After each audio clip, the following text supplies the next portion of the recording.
Right, well, I appreciate you doing this with me, mate. I know we're supposed to do it in person, but circumstances have dictated otherwise, which is fun, of course. Yeah. It's, how's everything going with that? Yeah, fine. I mean, the only thing that Amy's got is a. She's only really got the lack of taste, and lack of smell. Yeah. Beyond that, nothing. Absolutely fine. I mean, like me and Dad the same. I mean, I'm a bit sniffly, but I've been sniffly for Yeah. I don't know 2 weeks now. Oh, it's getting into cold season anyway. Yeah, most to be expected. That's how you do it. But I'm keeping myself nice and good. I got vitamin C right here, very good. Had 2 sips today. Mine's, Strepsils, all that shit. Mine's tangerine, so it's probably got some vitamin C in it as well. Brew dog vitamin C drink. That's how you do it. Yeah. I thought I'd get it. I thought I'd get the perfect balance of health, or perfect cocktail for health. So I've got vitamin C drink. I've got a G&T, and then my decaf. There you go. That's how you do it. Nice. All at once. I thought you got. That's how you got to do it, mate. That is the That's what doctors are prescribing these days. You know, it just allows for health. Just like waz it all in a blender and just drink up. Yeah, I don't know if you do it cold or hot. Probably cold, because you can do a cold coffee, not a hot gin. I mean, I've never heard of someone trying hot gin. Wait, you can have. I mean, it doesn't sound pleasant, but We should try. We should try at some point. So, but I think we need to change definitions. So instead of being a hot gin, we should do a mulled gin. I think it will do the trick. yeah. Or do it with like fruit gin, like damson gin or something. Yeah, that could work. I don't know if I like. I don't know if I like the flavoured ones. Like, I went through a point of trying pink gin and all that other stuff. Is pink gin like a berry one? I thought it was just coloured pink. No, well, I think to be fair, I think there's different different variations of that. So I think some of them probably are just a colouring, and some of them are a flavour. Okay. I don't know. Beyond just that's not comfortable. Beyond just regular gin, the flavour doesn't really interest me. Yeah. I prefer going for like flavoured tonics.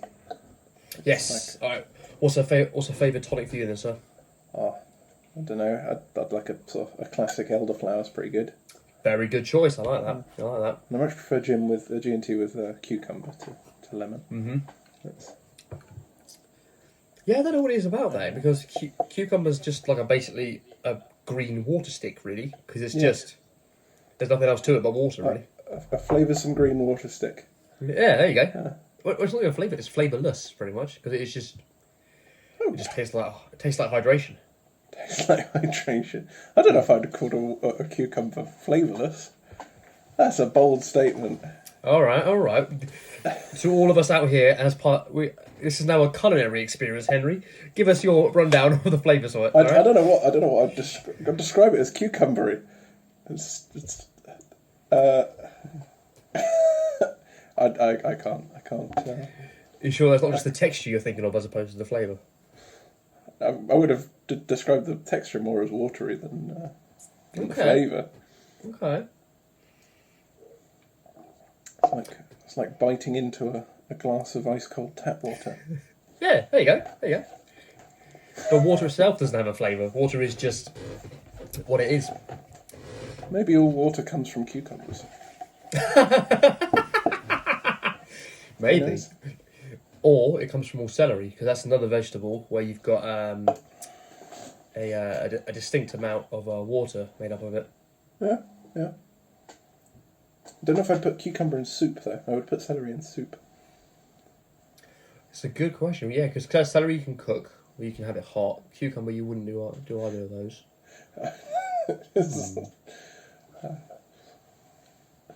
Yeah. It's worth thinking about, Yeah. Hot cucumbers. Hot gin, hot cucumber. Maybe that's the key. Maybe that is the cure to long life for something that no one's ever tried before yet.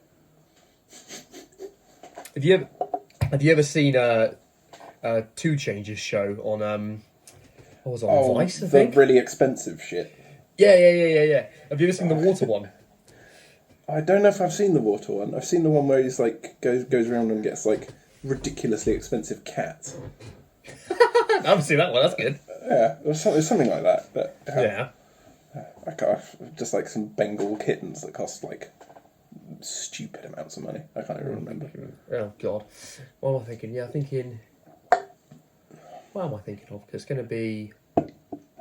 Oh yeah, so it's the water one. So he it's him and he's got a special guest is Diplo. I thought it was quite cool. And they're trying this water, and it's like. Sorry, What the hell is? That fizzed over. Oh right, it sounds like you're just pouring a tap right there. I'll clear that up in a moment. Continue. Sorry. Do you need a minute, mate? I can always edit shit out. It's all good. Yeah. I'm just going to grab some. Alright, go for it. Well, nearly pulled my laptop off in the process of doing that. Oh, mate, you're doing well. You don't want to break your work laptop, do you?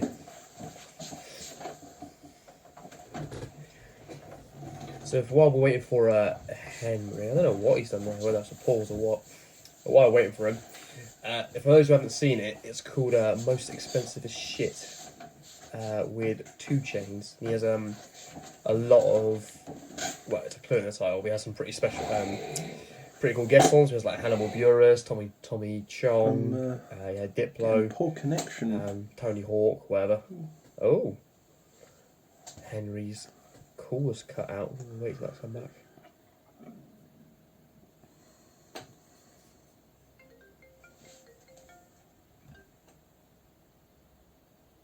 Don't know if that was me or you. It definitely wasn't me. Interesting. Well, let us continue. So, as I was saying to all the listeners at home, so they've got a Diplo on it, and there was this guy who has the world's most expensive water bottle, and it was $100,000 for this bottle, and so the bottle comes in like a bulletproof case. The lid is 56 24 carat diamonds is the lid, and the water is handmade in a lab. For each individual molecule, they somehow generate it, and it's made from like the water's the aspects of it come from like glaciers somewhere. But they drink it and they're like, oh, there's some flavour in this. Why is it really fruity? And they're like, there's no flavouring whatsoever. It's just the combination of molecules that they've taken from different places or genetically made have given it flavour. Just the taste of pure water, right? Pure water is actually all the fruit in one. That could be it. Maybe water is the same thing as the colour, because I'm never going to get attacked for this, of white or black. It's like all of them in one. Maybe that's why I didn't taste of anything. Okay, yeah. Well, yeah. That's a thought. It is a thought. We're doing well. I apologise. I'm terribly awkward over video calls. Yeah, whatever, mate. Don't matter. Just keep drinking. You'll feel better in a minute. Yeah.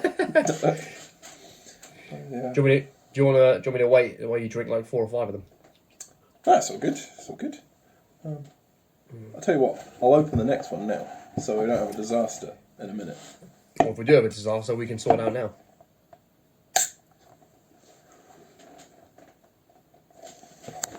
Oh, Jesus Christ! Calm down. I opened it and it didn't do anything for about 10 seconds, and then just exploded. So I was listening. I was waiting to see if I could hear anything. It's a gentle explosion. Yeah, you can't really describe normal explosions like that. Another gentle one. Yeah, I mean, bulletproof water bottle case was that for like? Is that just because they can? Oh yeah. Or is it okay? Sure. It's not for hydration in battlefields.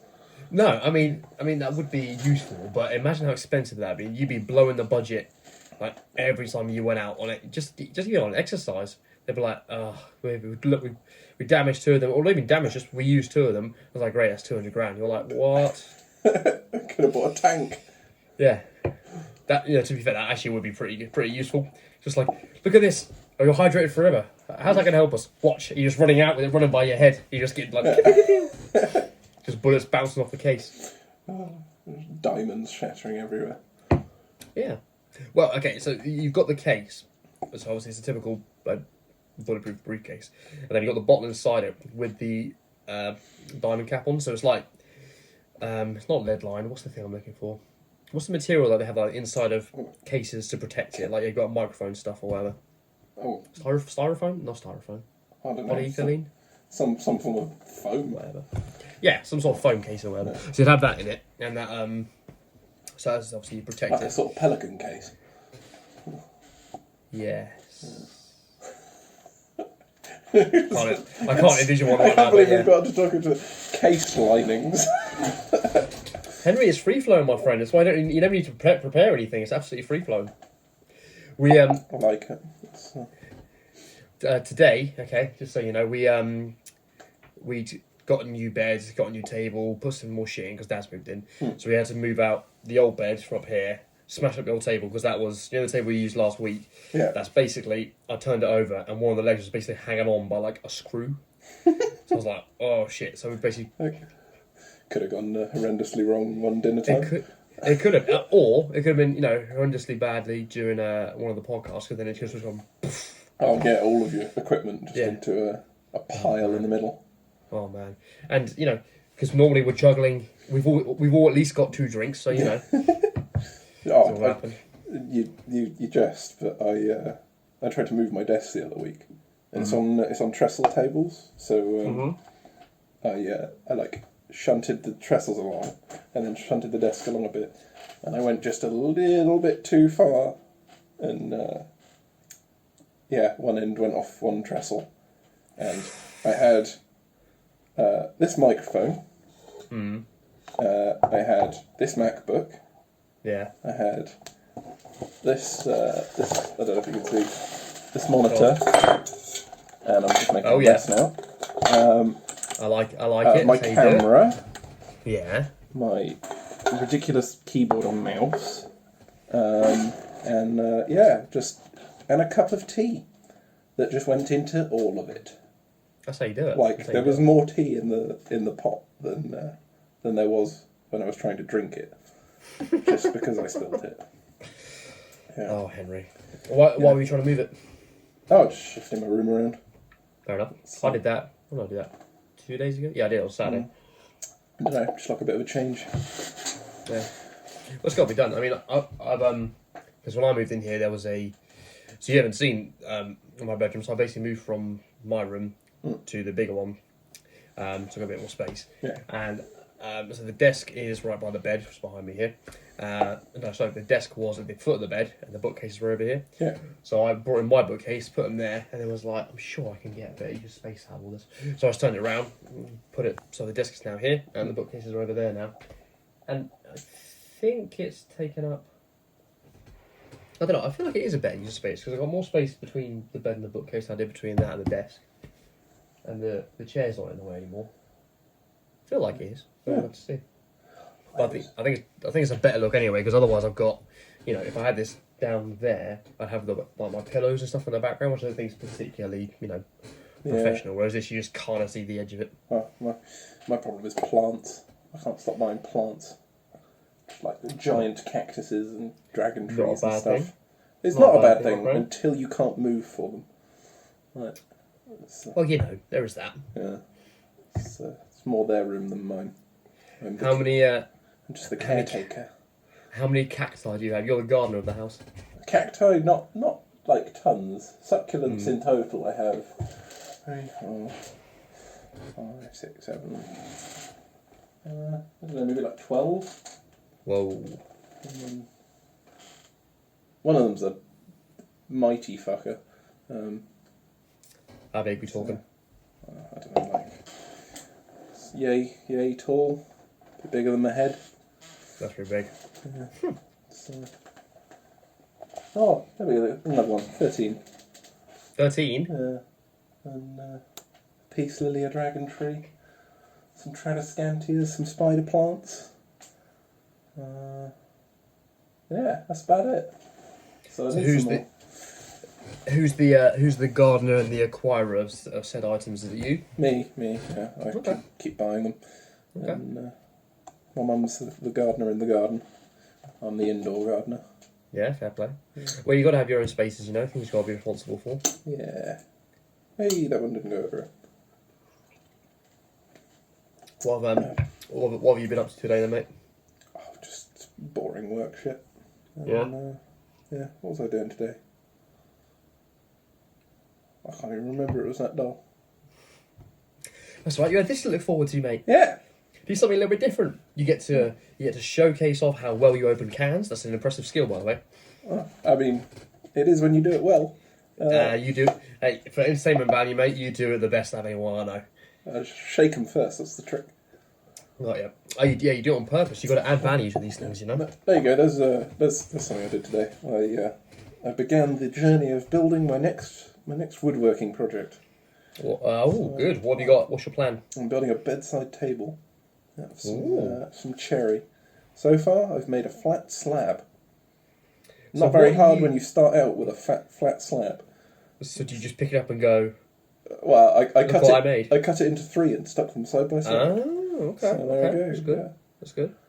What are you? I was gonna say, how are you doing this? Are you literally going? Are you just ordering certain already pre-cut stuff, or? Yeah, so I was going to. Well, I hope to still go, but there's like a woodworking, not woodworking, like reclaimed wood shop in Oxford.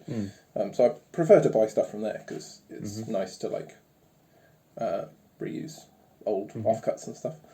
But the main trouble I'm finding with that is that I don't have the tools to make shit flat, and making shit flat is the hardest part of woodworking. Yeah.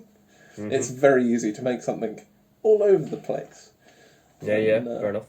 Especially when you don't have the space, and I don't have the space, and I would piss my neighbours off if I bought the tools to flatten big slabs of wood. Which is a lot of noise. Yeah, it's yeah. So I've been the last order of wood I did was from a place called Timber Source, and I just bought a load of cherry wood and ash wood, and yeah. So how do they sell it? Is it like by length, by weight? They stock different thicknesses of wood, and you say I want like some wood that is this thick and this wide and this long.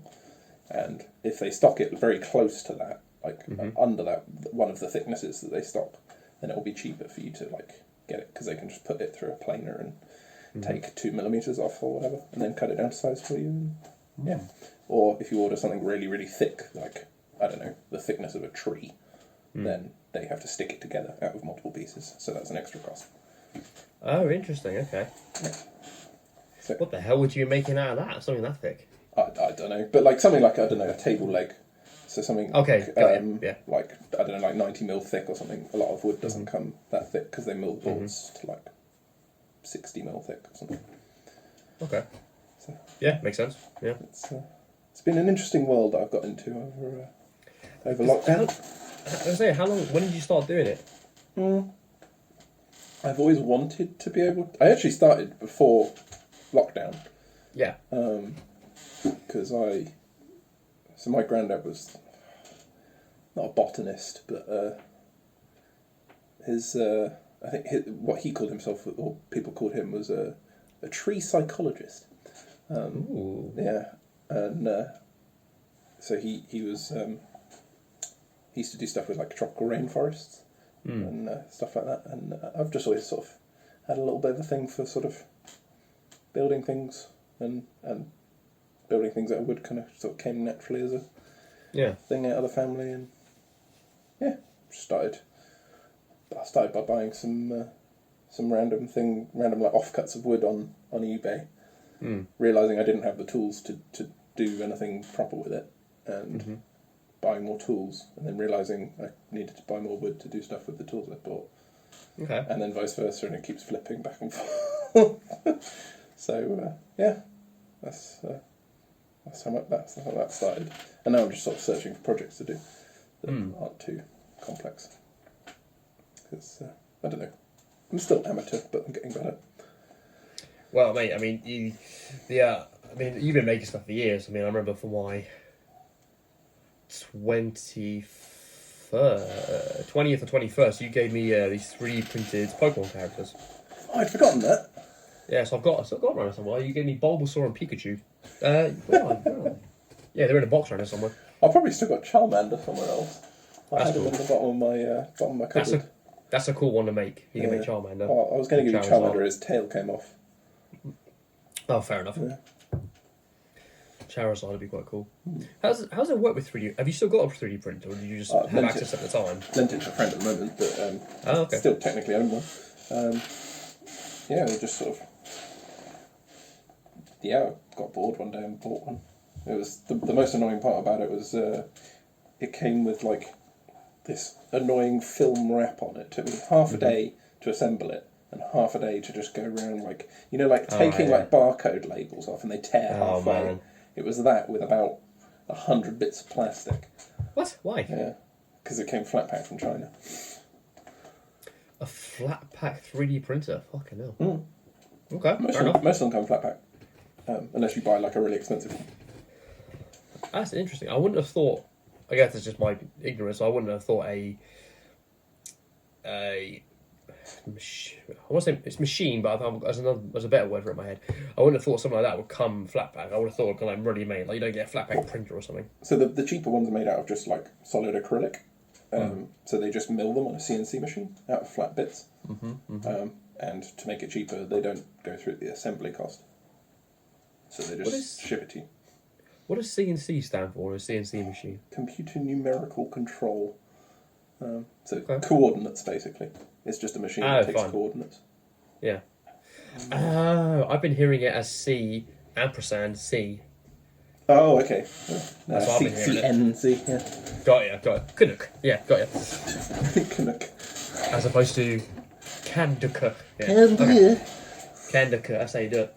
No, that's cool. I mean, that sort of stuff is always interesting to me. I mean, I guess because, like, the only stuff I've ever done is I've had to, like, move furniture or, I'm trying to think, move furniture, build climbing frames, take apart, like, built-in pull-up bars, that sort of thing. Mm-hmm. So I've never made anything from scratch. I mean, the biggest extent I've done is I made an IKEA desk the other week. That's probably the closest I get. The latest thing, like, I don't know if you want to get into making something more complex. There's loads of kits out there. So the latest one I've been looking at is a kit for building a psycho movement watch. Okay. But they're a little bit pricey, but it's tempting because it's actually a Chinese kit that comes with like a watch building sort of pouch with all the tools you need and like a sort of special thing to hold the movement while you're putting things together. It's sort of fairly assembled. I think like the movements, you're not putting like cogs and stuff together. They're sort of like range from £200 to £500 for like a sort of watch kit, which looks kind of like a fun thing to build.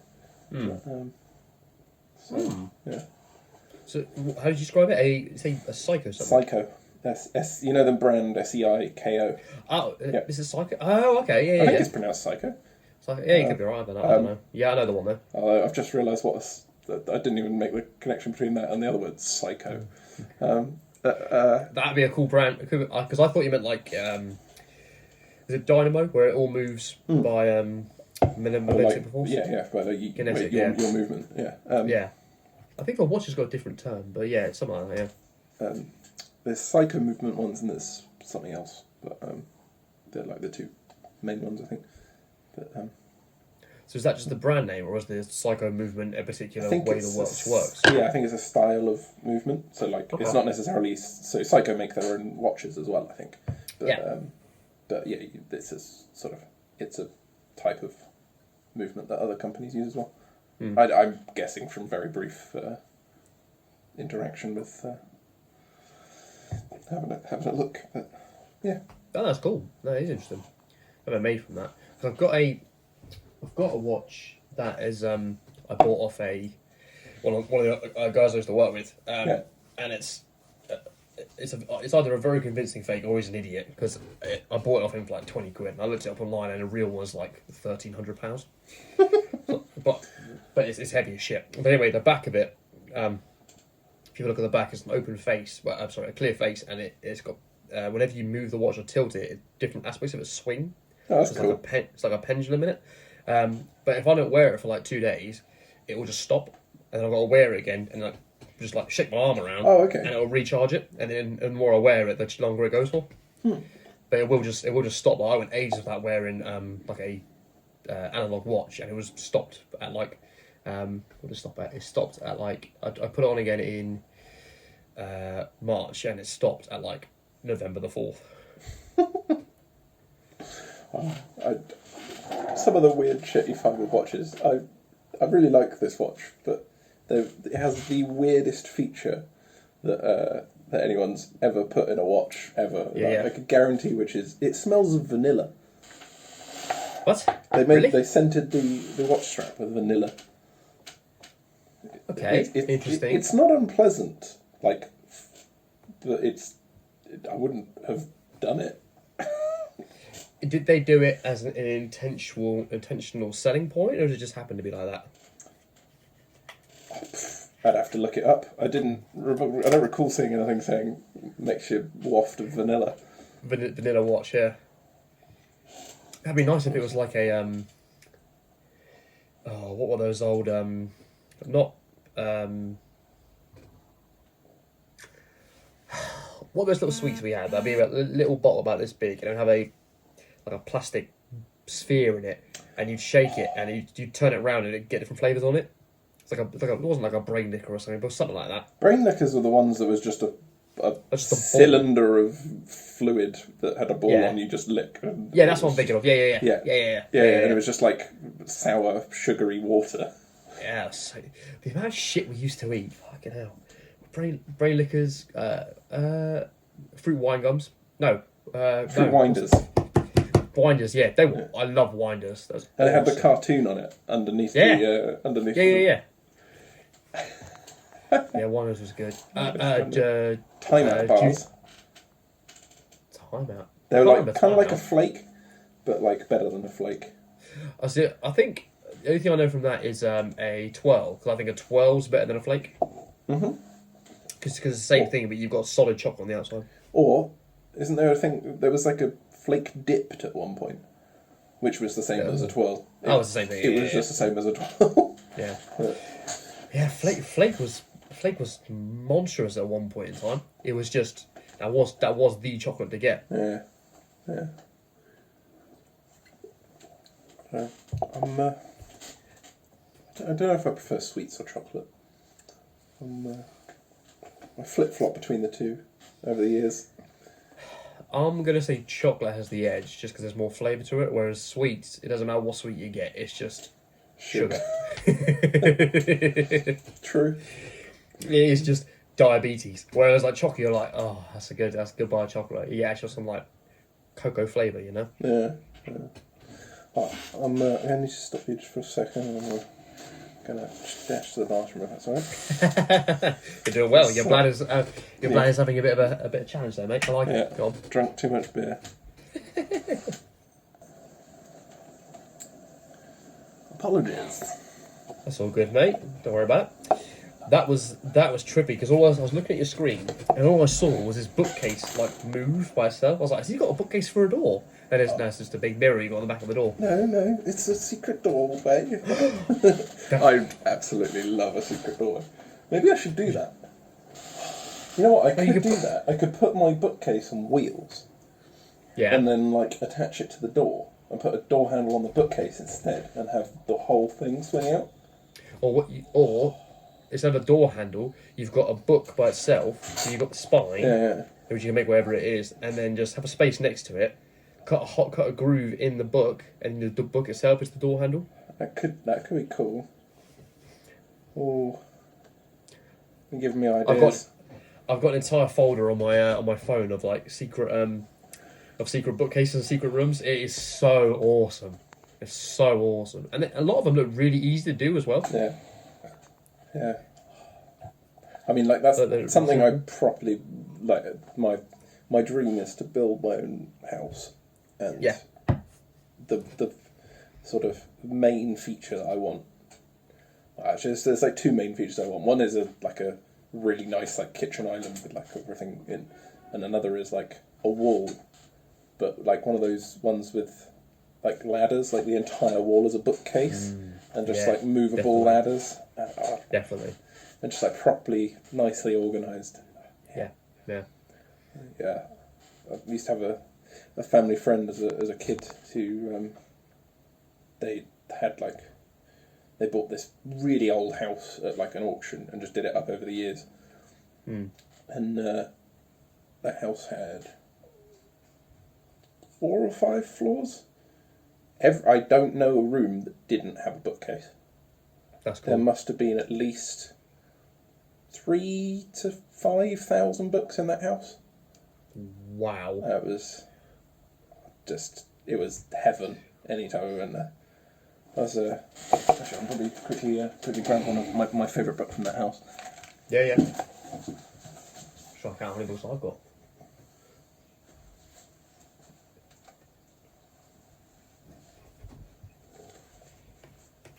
Let's say 20. I have Alice in Wonderland with original illustrations. Oh, I remember you showing me that. This one's actually my great-grandfather's book from the 30s, which is called A Flower Pocket for the a flower book for the pocket. Is it? Please tell me it's about flowers. It is about flowers. Okay, cool. It's, Cool, that's fine. with like original illustrations of flowers and stuff. When was that from? It was given to my great-grandfather in 1935. Wow. Yeah, 35. Are the is that hand? Originally by hand, all the hand-drawn, and pictures? then I believe some form of print on that. Oh, okay, cool. That'd be amazing to was just like lasted 90 years. I can probably go and get that in a moment. I have I don't know, I can't remember if it's the same grandfather. His World War II diary. Yeah, get it, mate. If you can find it, it's awesome. This is also... Yeah, it's good, man. Well, when was that issue? That's the 60s, but it's still really cool. 60s. I went through a deep dive on this a while back because I was on a call with Shaq, and he was like, "Oh, I remember the best bookshop I ever went to is where he bought his copy of the Silmarillion," and so he was like, I was like, "Oh, okay, like what year is it? When did you buy it?" He was like, "Oh, it's this year or whatever." So I was really looking it up. I was like, "Shaq, has it got this?" He was like, "Yeah." I was like, "Has it got this?" He was like, "Yeah." I was like, "Shaq, that's a fucking first edition Silmarillion you got there?" He was like, "Oh shit, really?" I looked it up. It's only like £100, but still, I was like, "That's a first edition Silmarillion." I was like, "That is awesome," and he just found it in a bookshop somewhere. Yeah. Oh, there was for like £5. Yeah. There was a guy used to come to my university, and he had like a special section which was just first editions of books. Yeah. And like they were like a tenner, and it was great. What? Like, What? Yeah. So I've got. I only bought one off of him, but it was The Road to Wigan Pier by George Orwell. That was released to like cool. a book club, and so it says like not for sale to the public and everything on it. It's really cool. Whoa. And it's like that's really cool. But I'm trying to think what I've got. The only thing I've got that's actually cool is hang on.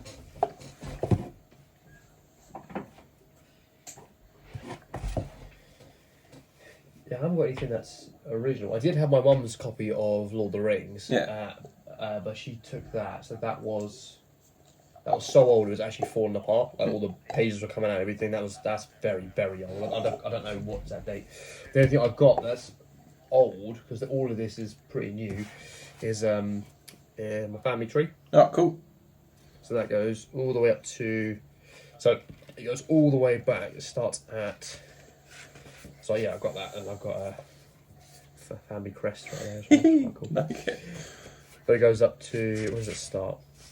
So it starts at... It's 1884? No, that's when it was written. So you've got all of this French, which of course I can read. And you can read as well because it's backwards. It starts in 1387 is when it starts. Oh, nice. And then goes all the way up to 1964. 1964? Very nice. 66. I've got That's what it goes up to. if I go and grab that diary, I can probably find my family tree as well. There's Yeah, it does. Everybody just used to make gloves. Just every generation, gloves. No, we're all glovers. You're all you certainly should be Glover, mate. Yeah, well. I'll be back in 2 seconds. I'll see if I can find it. Alright, man. Yeah. That's pretty cool. So have that as a got a little crest there, though. That's quite cool. How many doors is he going through? Anyway, got that. That's pretty cool. So whoever's obviously seeing it, it's probably going to be inverted unless I can switch the camera around. I'll switch the camera around later on. And that passed on from my sort of family, passed down all the generations and everything. I don't know when that was printed out actually. Used to have a family signet ring, which was something that was used obviously to seal letters and stuff back when that was needed, which is really cool. And then one for you all to enjoy while Henry's not here, you can enjoy this. That's me. That's me and my grandmother. So there you go. You can see from an early age she's trying to get me to play, but that ain't gonna happen. So she was the master pianist apparently, which is cool. She died unfortunately before I got to know her. I met her, obviously can't remember. My brain wasn't even developed. That must have been just before actually.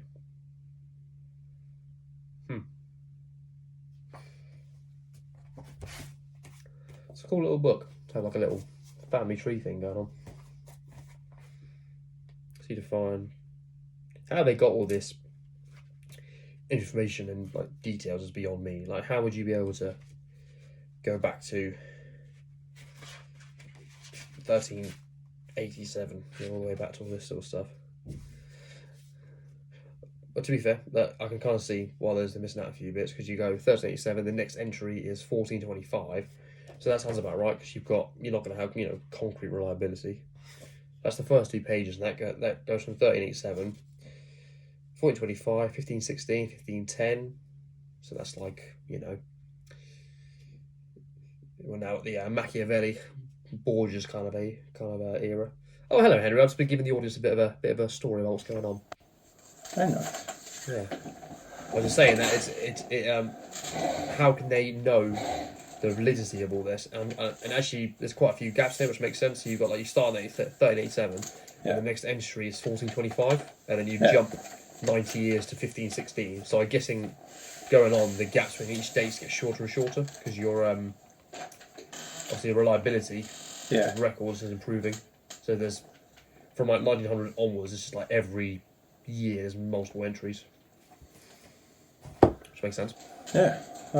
I couldn't find the family tree, but you couldn't find the gloves. I couldn't find the family tree, but I did find the. It's really weird having 2 cameras. There's the war journal. Oh yeah. Which has. Remind me whose that was of. I think. It should say on the inside actually. It's Archibald Clarence Buckman. I don't know if that's. That's my great grandfather, but I don't know if it's the right great grandfather who wrote this. I honestly can't remember. But your other grandfather, my other. So the inside is entirely written in shorthand. Okay. So it just looks like hieroglyphics. He was in bloody hell, yeah. Whoa. So. Are you sure that's shorthand then? That's Persian? Or Iran, as it's called now. It is Iran, right? Yeah, it's part Iran, part Iraq, I think. Persia. And just like the most neat handwriting, but just so. Oh, Jesus! Like that's tiny. It's just in depth. Yeah. There's a really sad story about his colleague getting working on a truck and the brakes failed and ran him over. Whoa. Like stories about washing day and a guy he knew called Marcus and maps. I'm not going to attempt to read it because I will just absolutely muller it. But it's just a fascinating read. And then my favourite part is every so to my granny and her mum, he used to send these Christmas cards that he would make out of tiny little paper and draw a photo on the front.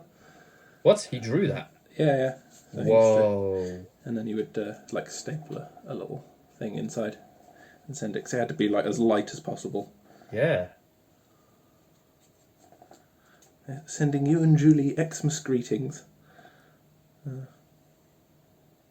Yeah, over half the world instead of being able to greet you personally. Whoa. It's just really nice. Yeah, Archibald Clarence Buckman. That's who he is. And then there's this was his tent in Persia.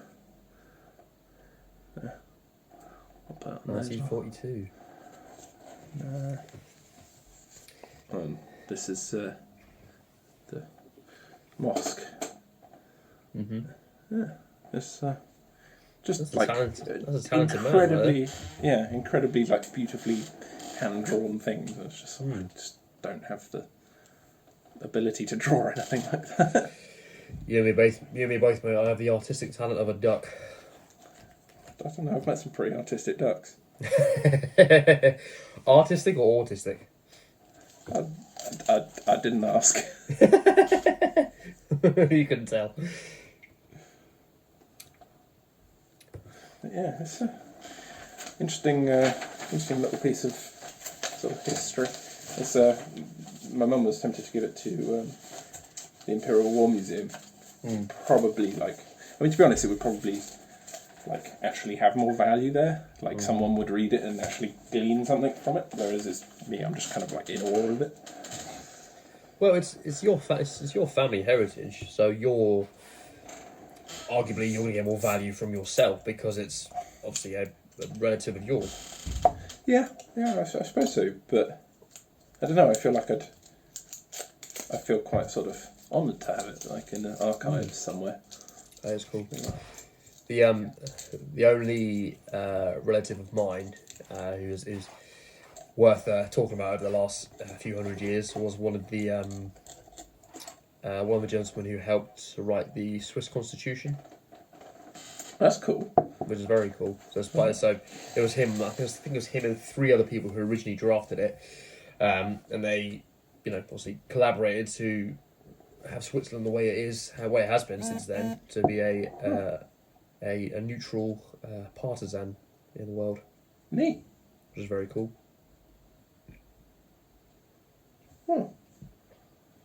God, it's a couple of hundred years ago, so it's not quite as my family have done fuck all since then. of repute. I've done enough sort of fuck all to make up for all of my family. I don't know. I find it ridiculous that in this day and age, with so much to entertain people, people can say that they're bored. I'd argue that's why. I think we've got a surplus where we need. That's true. Because there's so much, and there's so much produced, so much to see, and I think the bad side of it is that there's so much ability to put stuff out there. There's very little quality control. Yeah. I mean, for example, look at this. I'm an idiot, and I'm able to put this out, by myself, easy. So, again, I'm derogatory myself, not you. You add value to this. Otherwise, I'm just talking to the screen. I'd listen. Sorry. Well, when this comes out, you listen to me talking to myself when you walk off. Yeah, I think that's because there is so much. It's so easy just to put shit out, you know? I mean, I guess there's it installs this sort of thing in people where there's a lack of want to sort of go out and search for something if it doesn't come easily to you. Yeah.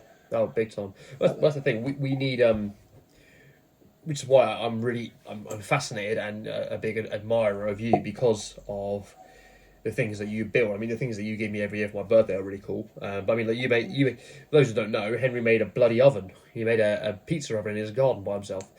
But that's awesome. You made that. You're building a desk. You're building a sort of bedside table. You're capitalising on this time that we've got off, and then B, you're making stuff. You're learning. You're doing stuff outside your comfort zone. You're teaching yourself. You're challenging yourself. But I feel like anyone should, if they want to do that, go and do it because, in all honesty, the only hurdle I've ever come across in doing that is not listening to yourself when you say, "Oh no, I can't do that." You just got to go. Of course, I can do that. It just takes a bit of practice. Yeah. The first woodworking project I had was just a piece of shit. Like, just I the second thing I made was I made some coasters for Jasmine and Nathan. Mm-hmm. But the first thing I can't remember what it was. Like, I just bought some offcuts from something, cut them really badly with a handsaw, and stuck them together with some wood glue. And I didn't have any clamps, so I put heavy books on top of them. I didn't realise that having heavy books on top of them was going to like make it slide on the glue, and it just a mishmash of wood. Like, as a sort of, I mean, as someone like a famous YouTube woodworker who said, like, the moment you start woodworking, you're 90% better than any other woodworker out there. Oh, sorry, you're better than 90% of woodworkers out there. Okay, go on. So, like, well, because most people just go, oh, they classify woodworking as like, you know, oh, I put a shed together once. Gotcha. Like, you just bought some shed panels and you put them together. Like, it's like, but I would make the argument that stretches to so many other things. Yeah. Like, just go and do it. Like, if you can always buy kits and stuff as like a sort of first step into learning how to do it. Mm-hmm. And like anyone, just sort of, you know, go and learn a bit about that profession. And it's not. It doesn't have to be as much of a. It will be a challenge, but that's the fun. But it doesn't have to be as much of a challenge that means it scares you off from doing it. Yes. Well, that's good. I kind of answered one of the questions I was going to have. I was going to ask whether it was, you know, whether it was too much of a challenge to do that, but that people would be, you know, dissuaded from doing it because they'd be like, well, that's too much for me to learn, or it's too hard. It's like learning to box, for example. Like that's hard. That's real hard. And some people are put off on that because you've got to put it hurts, and B, you've got to put a lot of time and effort into it. Well, I managed to learn to do woodworking and slip and cut my hand really badly. So, and I do appreciate it. It adds extra depth to what you gave me because of the blood that went into it. Literally went into it. It's really. I forget that I have it sometimes. It healed really well, but but that's the same with anything. Like, it's just sort of, I don't know. Yeah, do what you love, or what you think you might love.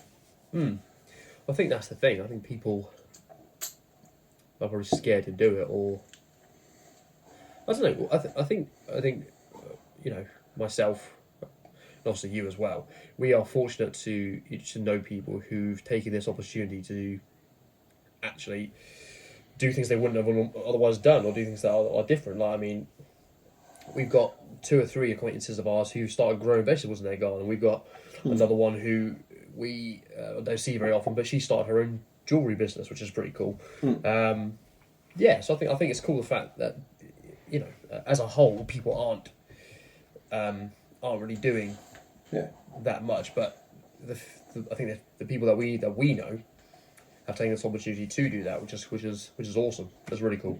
Yeah. Well, it's just nice to make things. Yeah. Hell yeah. Makes the world a better place if you can create something. And if it's really shit, it's like, it's not the end of the world because it might make you laugh as well. Like, I've built some things where I stand back and I look at it and go, what the fuck's that? It was just sort of like, yeah. It's, that's a good philosophy. Make stuff, even if it's going to be shit. Yeah. I like that. I've made some absolute horrendous stuff. I'd do it again. Hey, well, it's a great story. It's a great story. It doesn't matter if at the time it might be frustrating and it might be shit, but it's well, you wouldn't be here to tell me about it now for me to find it amusing. You hadn't done it. What was it you were trying to make? Oh God, I can't even think of things I've been trying to make. Most of the mess ups involve glue, so it's wood glue. Wood glue with on wood is literally one of the hardest substances to break. If you actually got it, if it actually soaked into wood and glued it to another bit of wood, you're not getting that shit off without a saw. I built a bench from my like our bench was falling apart in the garden. I built a bench, and like I just totally didn't pay attention to the fact that it's got to have like some supports, but you can't just have like two bits like that because that's just going to go like Yeah. So you have to put like diagonal supports between things. Yeah. And I didn't, and my poor mum sat on the bench, and the bench fell apart. Oh shit! While she was on it. Yeah. Oh man. It's I felt rather bad. Well, you learn either way. Yeah. It's That is quite funny though. Obviously, did she hurt herself? no. Okay, that's alright. I can laugh at that. That's quite funny. I imagine it would have been 10 times as catastrophic if I'd sat on it because I'm pretty heavy. So those leg muscles, mate. You got legs like tree trunks. It's all that strength. Yeah. It's not all that strength. It's all that pizza. How's the run? How's the running going? Yeah, pretty good. I'm just sort of gradually getting back into it. Unfortunately, the half marathon got cancelled. So again, Because when were they supposed to do that? 'Cause it was supposed to be April first off, wasn't it? it's supposed to be April, and then they moved it to 1st of November or 20th. No, 20th of November, and I got cancelled. That would have been icy. Yeah, that's a bad move to put that in November. September's a pretty good time, but November's a bad one. Yeah, I imagine a lot of people were just cold legs who just injuring themselves. Yeah, I think the latest I've ever done a race was the 1st of October once. That was alright. We did Windsor Great Park. That was pretty cool. It was rainy, but it was quite nice when I called you down. Yeah, I really want to get back into it, but sometimes my knees are just like, please don't. You need support, mate. I've buggered my knee and my hamstring as well. But I did a couple of weeks ago, and I haven't been to the gym since. I was like, oh. Knees are just a tough one, though, because it's like they take so long to repair. Yeah. Yeah. If you got a problem, speak to Joe. He's because he had a bad knee for ages and he recovered from it. So just have a chat with him because he's he had a few bits that helped him. Okay. I usually just go to my mum with my pains. Oh yeah, either way. She's a sports therapist. So. Oh, that's cool. Yeah. Oh, stop your whining then. You've got your in-house help, mate. Come on. Just sort of, go whining to her. Yeah. Yeah, you get someone to sort it out for you in person. Yeah.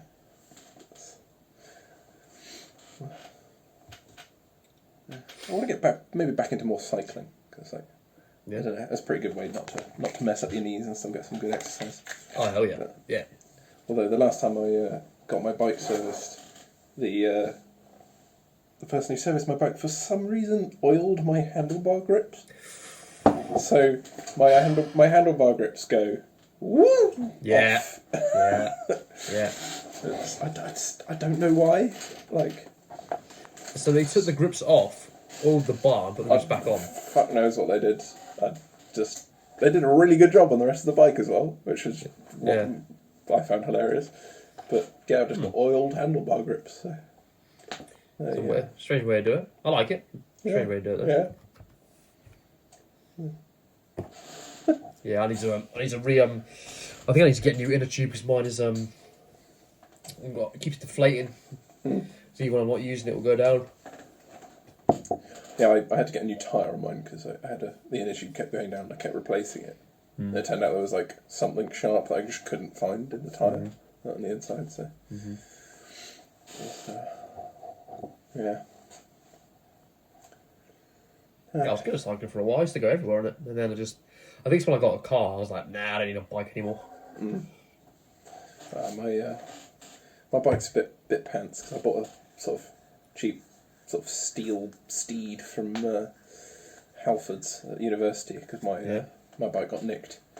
I had a quite a nice bike, and somebody I'm sure I locked the whole thing up, but I must not have. But we had these bike racks at uni, and it was a quick release like front wheel. And they just quick released the front wheel. I must not have locked the rest of the bike up. Yeah. So they just quick released it, took the frame and the back wheel. Yeah. So I was left with a front wheel and a saddle because it was a quick release saddle as well. Why do they not want saddles? What is the... No, I took the saddle. Oh, right, okay. Inside, because my friends kept nicking it. That's kind of funny. And so I was just sort of jesting around the idea of just building a unicycle and riding it around uni. Where did I see a unicycle? Oh, it was when I went to Nottingham a few weeks ago. I get out of the car, there's literally a dude going past on a unicycle. I was like, what the fuck is going on? It's great fun to watch someone just sort of like... But he was awesome. Like, he was brilliant. It was just like he was going to work. I was like, what the fuck? What? Who does this thing seriously? But some people would like get those electric ones that are like self-stabilizing and like they're kind of cool, but like at the same time it's like, ugh. Do you mean the little like single wheel hoverboard things? Well, like one wheels. Yeah. No, I think it was I think it was like a self-stabilizing unicycle. I can't. Maybe I'm just making something up in my brain, but because I've seen. Obviously, we've got a few mates who've got the hoverboard, which is a upsetting name because it's not a Back to the Future hoverboard. It doesn't hover. I know it doesn't hover. It's just battery. It's a battery powered thing on wheels. You know. Yeah. But I've seen a few people who've got like a left foot wheel, right foot, and you just like a Segway, because like that. Yeah. Where happened to Segways? Because they've just gone. I haven't seen one in years. The only time you see Segways now is like in like national parks. Yeah. There's like just sort of a swarm of people going around on Segways with helmets on. There was a huge craze of like they were just everywhere. Like you just see them like every day. Yeah. I don't know. Well, the latest crazes I've seen is in a lot of countries now. Germany's a big one. They have electric scooters just everywhere. Oh yeah. Like you can just hire an electric scooter. Yeah. Yeah. I went on one and like just it's fun, but like I nearly got killed by a bus about 8 times. So. And when you say electric scooter, you mean the frame of a push one, but electric. Yeah. So, not like a little Vespa. Yeah, it's like the electric charge ones. They just have them on the street, and then you can earn money by like taking them home at night and charging them, and then you just put them back on the street. Well, that's how it works in Germany, at least. You sign up to the app as rather than a rider, you're someone who goes around charging, and like people with vans will come around and collect 20 of them, take them back to their house, charge them up, and then the app will say, "This is where we need some scooters." And you take them out and put them out, and you get like €1 per scooter or something. Okay, fair enough. It's kind of cool. Why not? It's incentive. I can imagine they would just be. I can't imagine what it must be like in Amsterdam now, because Amsterdam's a death trap just for people on the fucking scooters and motorcycles all the time. Because of how it's all laid out, they prioritise bikes and scooters and motorbikes over cars. But the problem is that means they then go onto the pavement. Yeah. So you're like having coffee, a fucking motorbike comes past. There's a restaurant on an island in Greece that my parents go to sometimes on holiday, where the bus comes along like the seafront. Yeah. And there's like all the restaurants have their seats out on the basically on the road, and like a car can get past fine, and mopeds and whatever. But then the bus comes along, and everyone has to like pick up their table and walk in. What the hell? And it's like that is quite cool. That's hilarious. Quite cool. There's a place in my uncle's got a villa out in Corfu. Yeah. And that's a similar sort of thing with the village right opposite that. So you got like the villa's on a hill, you go down, then back up into the village, and there's like these 4 restaurants there. But it's like the square that they're all surrounding is probably a quarter of the size of a football field.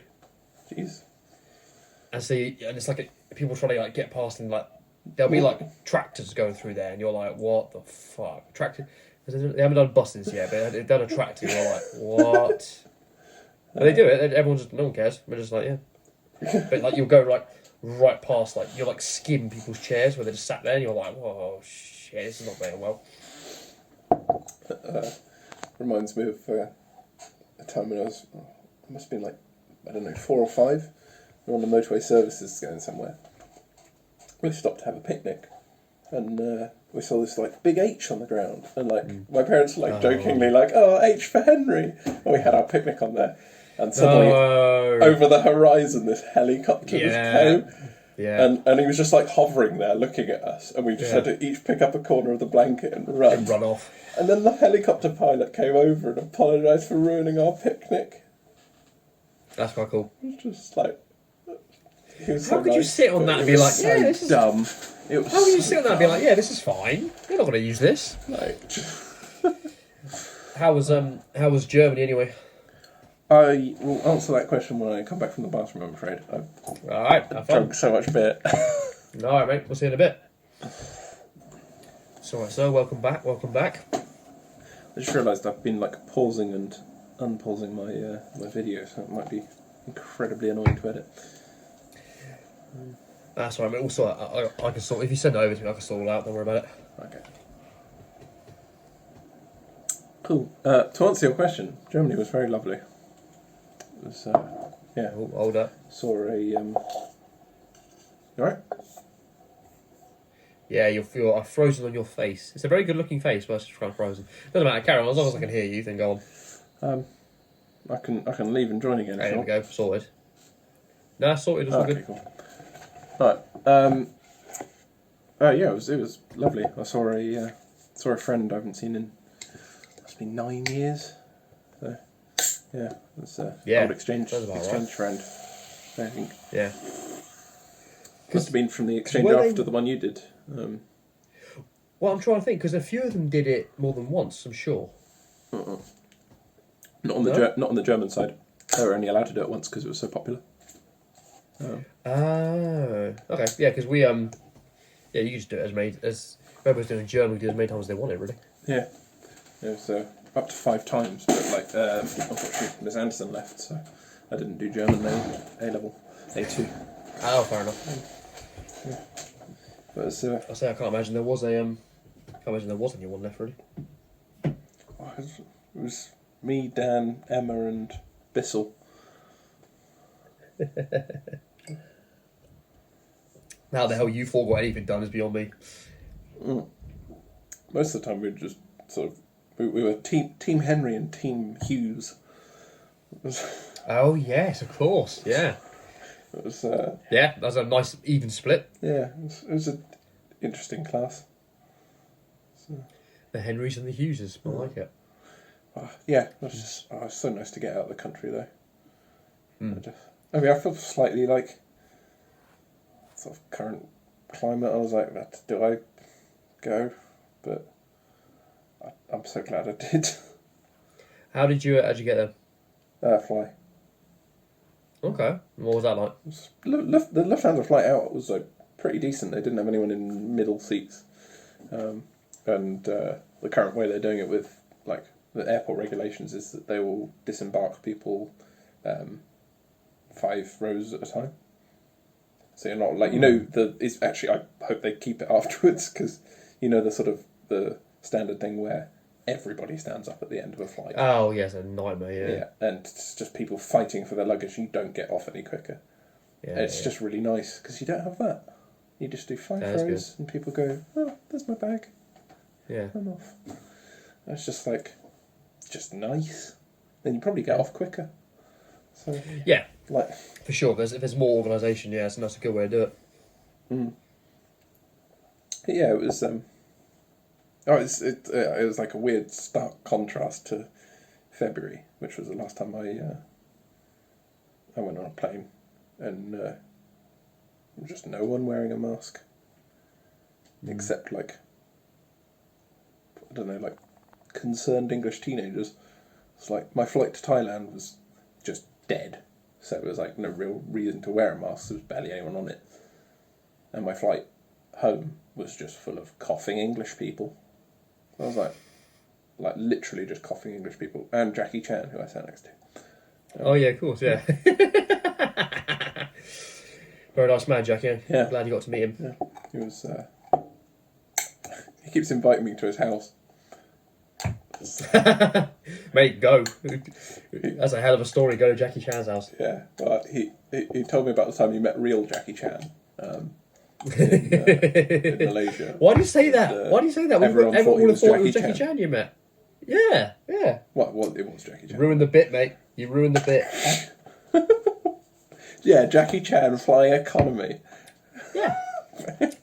He's blending in, mate. Don't worry about it. Not in his private jet. Nah. Maybe he hit on some hard times, mate. I don't know. Who knows? I don't think Jackie Chan would beat hard times to the ground.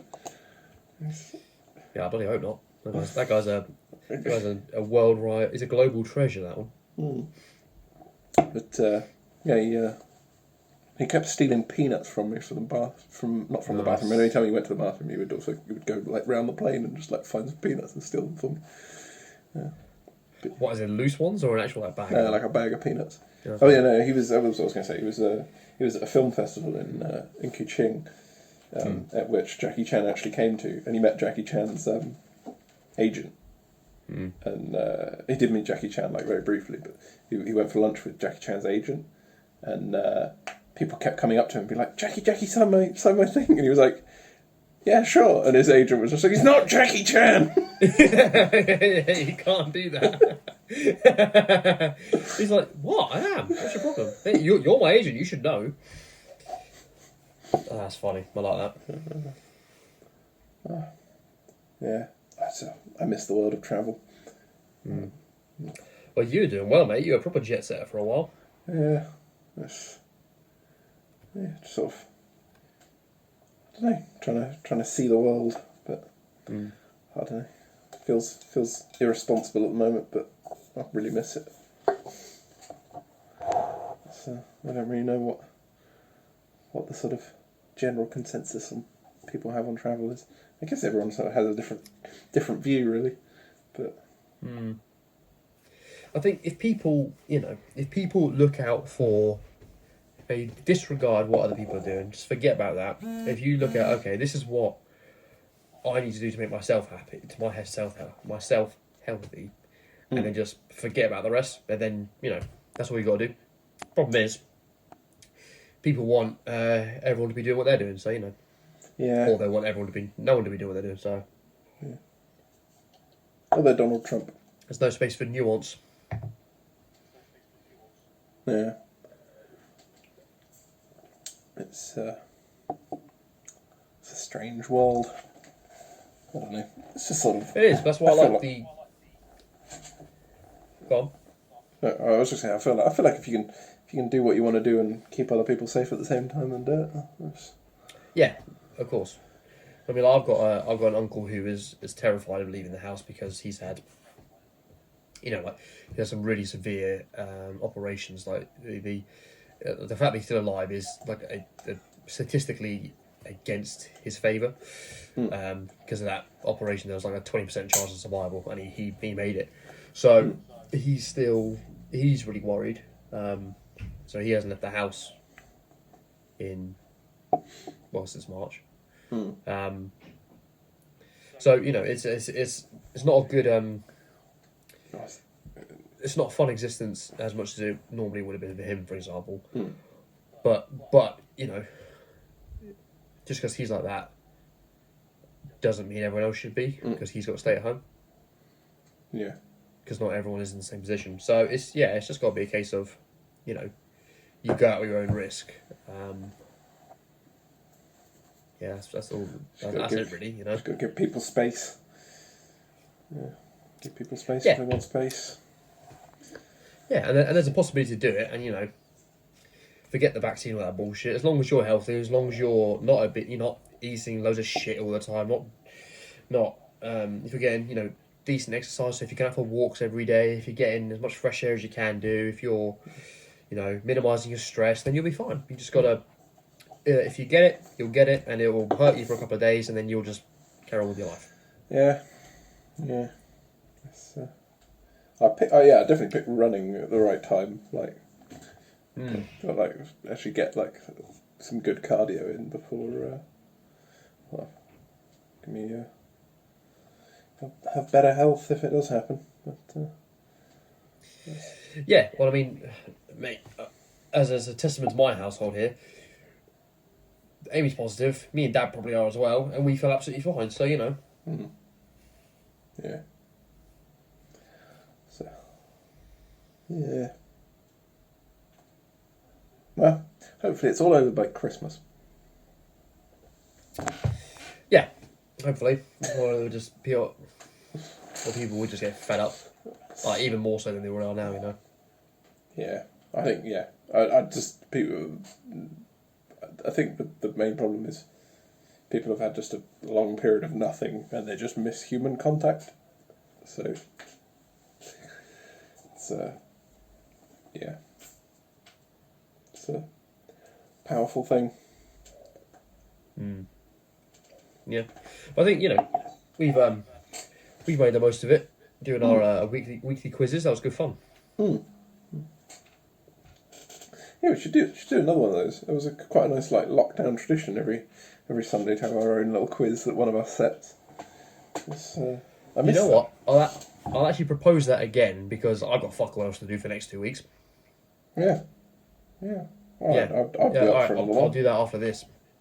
Yeah, I'll do that after this. I'll see who wants to do it, and I'll just I'll come up with some questions and people see who's around, see who wants to do it. We can disagree more about whether Hades counts as a god of the underworld. Not as a god of the underworld, sorry, as a Olympian.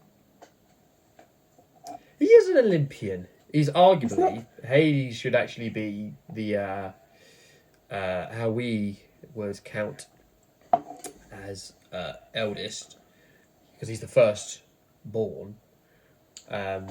But the Greeks counted it in reverse order, but as in the fact that they did it in order of who came out of Cronus when Zeus cut him open. Yeah. So I'm just disappointed that you didn't give me Hestia as an answer for that. Goddess of the hearth and home. I'm sorry. Who doesn't sit on Mount Olympus? She she doesn't. She's the 12th Olympian. No. Yeah, she's 12th, yeah. She's the 12th Olympian, but she gave her seat up to Heracles. Yeah, that's a weird one. That's because he's not first generation. He's second? Well, that wasn't a question. Hey, mate. I was trying to go through it because I was like. Actually, Nathan said that one. To be honest, so I can't be too.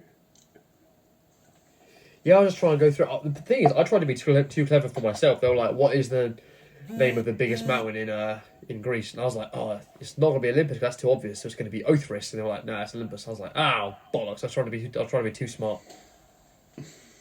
Yeah. That's often the way with quizzes. Like when the question comes up that you go like, "Oh, it won't be that really obvious one," but it's only really obvious to you because it's something you actually know a bit about.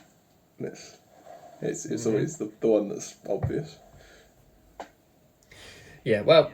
Yeah. No, I love the Greek stuff. What you should get, mate, is your next tattoo. You should get the Minotaur's face or the Minotaur's head right in the middle of your chest. I think that'd be really cool. It's giant, massive, big bull snout and these horns coming up over your shoulders. That's what you should do, mate. Just like. I think it'll suit you. I think you've got the bone structure for it. You know. Giant Minotaur skull. Yeah. No, not, yeah, the skull. Yeah. And have what can be on the skull? Yeah, the skull's a good one. Yeah, I like that. I think it would suit you. Be an interesting one. You got any more tattoo plans? Well, I was supposed to get something this month, but that ain't gonna happen. So, I know I could reschedule for the end of the month. I've got many ideas. I just need to book it in and get it done, really. Because what's the date today? The 5th. The 5th. 5th. Quite cool. Yeah, I think so. Yeah. Cool. Yeah, there was. I suppose it's this month, but they haven't contacted me, so we'll see. We'll see what's going on. Well, if you had to pick one on the spot, what would it be? Well, I need to get the back of my leg filled in, so I need to get the Spartan helmet shaded in, and then get 2 crossed swords behind that, and then on the other leg, I was going to get a was going to get a chimera done on the back, so it'd be a lion's head, lion's head, goat's body, snake's tail. Just thought it'd be quite cool. Yeah. I just keep having like different ideas, and I figured I'm not gonna end up getting another one unless I pick one. Just randomly picked one. If you want, if you want any suggestions, I can send them to you. Oh, I had a really awkward moment because I've got one booked in for Monday. Oh yeah. And I sent the design to my the same person who did my current ones, and I had a really embarrassing moment where I looked at it and I was like, where did I get that from? Oh, I got it from Instagram. And I had a look through my Instagram and I found it as a saved post, and it was done by another tattoo artist that the first one had suggested to me for something else, and I was like, oh god, that's awkward. Yeah. I talked to her about it, and thankfully everything's good. But it was yeah, very awkward, mate. I could have gone real badly for you. Yeah. So she was like, oh, I'm not going to copy the design exactly, so that's fine. Yeah. Yeah, I do like that. I like that. I like when they some artists are like, you know, if you give me a design, if you want it exactly like that, I'll do it exactly like that. But I do like the fact when they have their own flair to it, so it's not a rip off of someone else's art, which makes sense. You don't copy that. Yeah. Now, the other one I want is like a dragon on my wrist, but I don't know who to get to do that. Is that the one you showed me, which is like the half like normal body and half metallic one? No, that was a T-Rex. A cyborg kind of thing. It was like half polygon, that was half T-Rex. Yeah, that was it. No, the dragon's like a sort of shaded in, like sort of, yeah. Don't really know how to describe it. It's mostly sort of like mostly shaded in, and then like a sort of few like wing sort of spines. Yeah. Mm-hmm. So, yeah, that would be very cool. I don't know. It's just tempting. It's a tempting world. Everything's tempting, mate. I mean, I've just to recap from our previous topic, I've probably got about, just make sure my maths is right, 20 times 120 is 2,400, right? Yeah. Yeah, that's how many books I got. What, on the shelf? 2,400? Yeah, you're looking at me right now. Yeah, that is right, yeah. So it's just get a giant 20 bookcase. per shelf. I've got two next to each other. So, 20 times 2. No. 20 times 120. So I got no, 240. 1, 2, 3, 4, 5, 6. No. Yeah, there you go. Okay, right. Then I was going to say... Hold on. 20 times... No. Hang on. Where are we? So I've got... Yeah, so 20 books per shelf. I've got 1, 2, 3, 4, 5, 6, 7, 8, 12. Sorry. Yes, you were right. I don't know why I added a 0 on the end. This fucking coffee. No, I've got 12 I don't know, you might. of these. Oh, my brain. I've got 12 of these, 20 books per shelf. So you're right. It's 240. A lot of books though. Hang on. No, it's It's more. Yeah. No, it is 240, isn't it? Yeah. Where did I get 2,400 from? What's wrong with me? I don't know. My head hurts. Yeah, you know what? I'm actually going to have to do an actual count for you, and I'll get back to you how many books I've got. So 12 times 120. I'm on my laptop. No. 20 times 12. No, 240. Yeah. Yeah, 240. Cool. Yeah. Add another 20. Yeah, I've got a row all along the top, so that's 260. Another 20. Yeah. I was about to say, like, I don't know how you're moving in your bedroom. I don't know where I got that number from. Fucking hell. This boy time. Yeah, it's 20 past 8. It's no excuse. Yeah. I know. Yeah, the thing is though, before lockdown, I had probably 50. Jeez. Nice. So all my money has gone on books over the last couple of months. What are you reading at the moment? At the minute, I am sticking with my sci-fi stuff, so I'm doing very well with that. But I've got what have I got next? I've got your copy of Mythos actually. Oh yeah. Oh, Mythos Yeah, or no? I don't think I have a copy of Mythos. Do I? You not? Or do you do the second Heroes. You got the second might one. be Heroes. Okay, right. No. Yeah. So I've got Mythos here, which is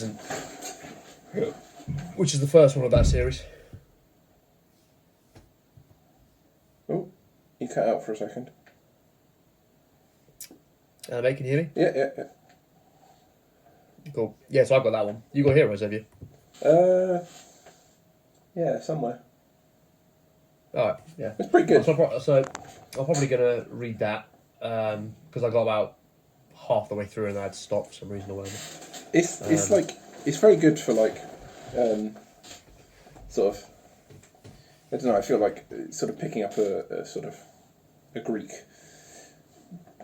history book to sort of read about that sort of thing can be pretty daunting. It's a really nice sort of summary of. It's not necessarily like, you know, every account of everything, but it's a nice sort of summary of the general picture. Yeah, no, I agree with that. It goes into. I mean, I'm actually. I thought I knew the Greek stuff really well, but I'm actually learning stuff about it because it's going into so much depth. I think I actually probably preferred Heroes. That was a good book. So what does that one cover? So it's like the first one is more gods. The second one is like Bellerophon and. Oh yeah. I can't remember the other. Perseus. Perseus. Theseus. Theseus. Yeah. Odysseus. Orpheus. That's the guy who freed.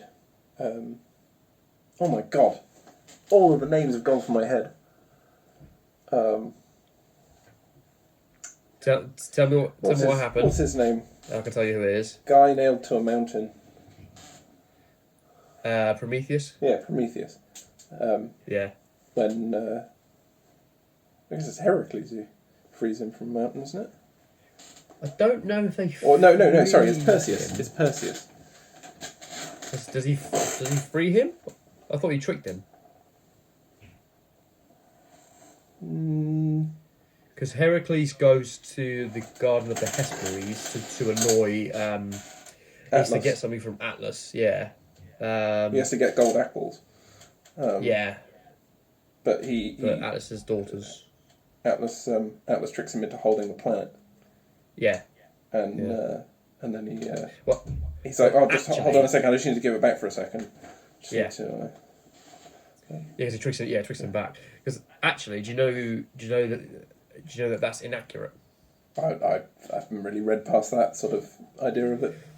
So Atlas was a general in the Titan army. Yeah. So he was the second most powerful Titan after Cronus. Yeah, and that was like his punishment, wasn't it? Like holding up the earth. Yeah, so Zeus punished him by doing that, but it wasn't holding up the earth. He put him on Mount Tethris, I want to say, and he had to hold up the sky. So he had to keep the sky and the earth from touching, which was Uranus and Gaia.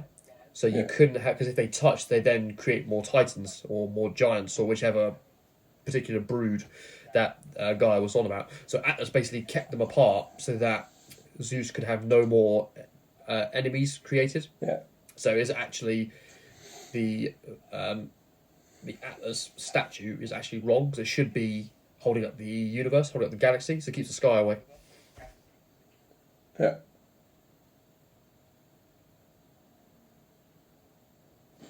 He's just dropped out for Henry. I can't hear him. Oh. Henry, if you can see me, can you hear me, mate? I can see you now. Oh, I got you back. Cool. So the thing is, when we put this together, the actual individual recordings will be fine. It's just right now it's a bit weird. Anyway, that's what Atlas was supposed to have done. Yeah. And then I think people just couldn't get their heads around that, so they changed it to, Atlas is what holds up the Earth. From what? The big giant turtle underneath it, according to Turtles all the way down. Turtles all the way down. That's Terry Pratchett, right? Yeah, I think so. Or is Terry Pratchett? Terry Pratchett is a disc Discworld on the backs novels. of elephants on the giant turtle. I don't know. Hang on. Let me check. I've not read a Discworld novel in a long time. Turtles all the way down. Hang on. What's a song? That was all the way down. That's song? a bad sounding song. It's a saying from 1838, alludes to the mythological idea of a world turtle that supports the flat Earth on its back. It's also known as as an expression of the problem of infinite regression. Yeah, fair play.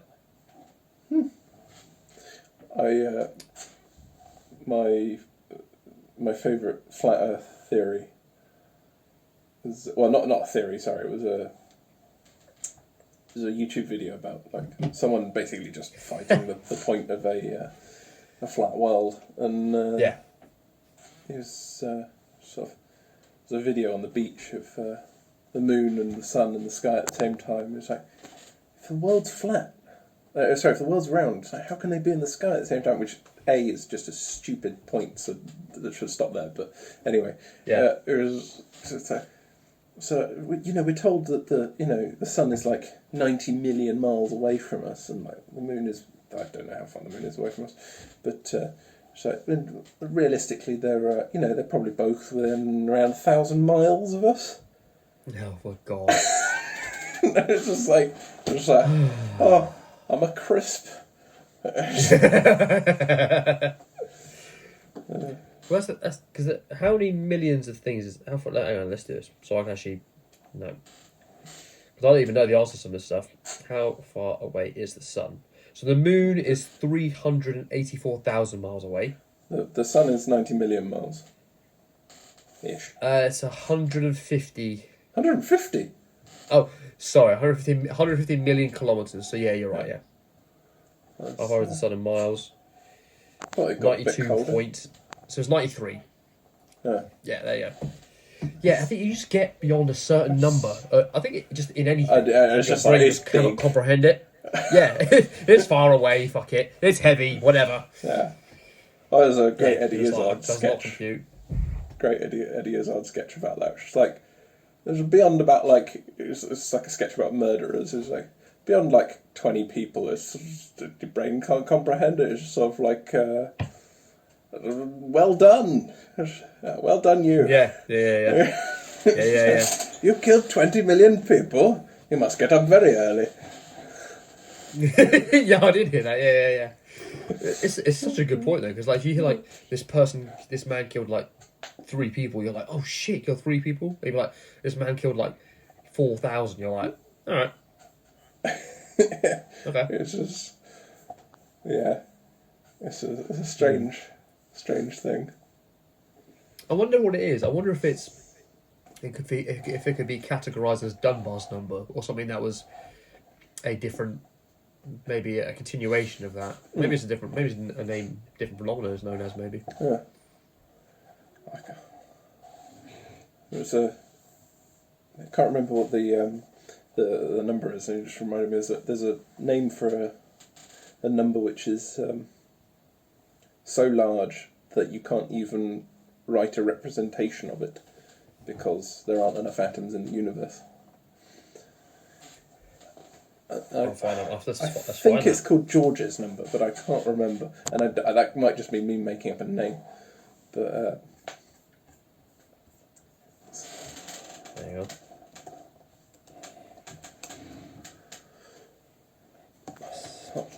why are you? Googleplex, isn't it? It's Googleplex, isn't it? No, a Googleplex is just a big number. Oh, it's 10 to the One power moment. 100. That's just called a Google, or something similar. Right, apologies. Yes, 10. I'll, back in one moment. Oh, it's a number followed by 100 zeros as a Googleplex. Yeah, sorry, I just got a dash for a tick. Yeah. Welcome back, sir. I was trying to find that number.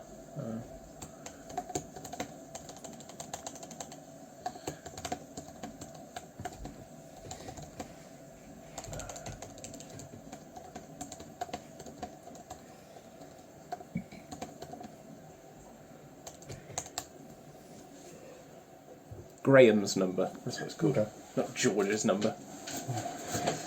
Is a number so big that the universe can't be represented.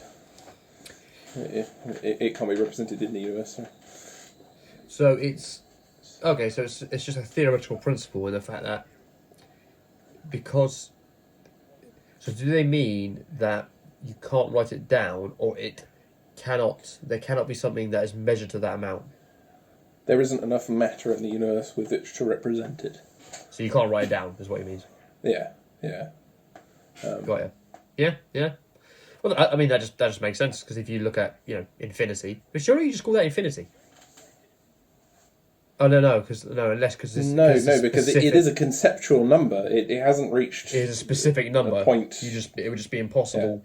There's not enough space to write down. You cannot. Yeah, because you cannot reach infinity. It's just a number that things tend towards. Yeah. Yeah. Probably not particularly useful number. Well, once you get past a certain point with maths, it stops being, practical. It all becomes theoretical because it's just the curiosity of the brain goes, okay, so these are things that we can apply to our life as it is, but what if?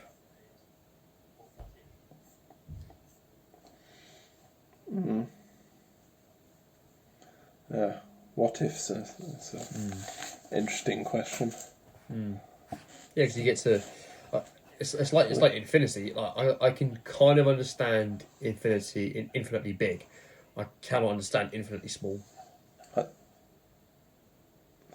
Infinitely small's it's an interesting one. So it's like something like a sort of a black hole, essentially. Yeah, but you can just keep dividing and dividing and dividing and dividing forever. Yeah, that's trippy. There's a really sort of. It's actually I think it's quite a complex theorem. But it's explaining something really dumb, which is called the pigeonhole principle. Yeah, which says if you have a number of pigeonholes, let's say 30, and you have 31 pigeons, there must be at least 2 pigeons in one hole. Okay. And somebody went that there's an entire theorem that proves that there cannot be 1 pigeon per hole. There has to be at least 2 pigeons in one hole. So start the experiment again. So there's 30 pigeonholes. Yeah. And you have 31 pigeons. Okay, got you. You cannot have 1 pigeon per hole. Correct. You have one left over. There must be at least one. Yeah, there must be at least one hole with 2 pigeons in it. But okay, obviously that's not accepted as an answer. So there's an entire mathematical theorem around proving that. That's such a waste of time. Yeah, it's pigeonhole principle. For anyone just listening, this must be really exciting to be like pigeons and holes. Yeah. It's the pigeonhole principle. I mean, it obviously spreads to more things than just pigeons in holes. But yeah, I'm sure it does.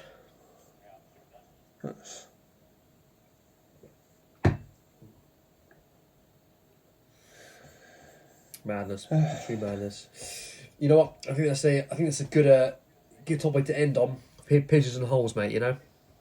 Pigeons and holes. Pigeons and holes. A bit. The name of this episode. Yeah, pigeons and holes. It will be the name of our next hit rap song. All right. Instead of boats and hoses, pigeons and holes. That's what you need. I like it. Well, I appreciate you doing this, me mate. Obviously, it would have been better if we could have done it in person, but needs must and all that. So, yeah. What I'd probably say is if we that's right, we'll sort out the video thing afterwards. Cool. Well, for whoever does end up listening or watching this, thank you very much. Much appreciated. Yeah. It was a pleasure recording it with you. Super. All right. Bye, audience.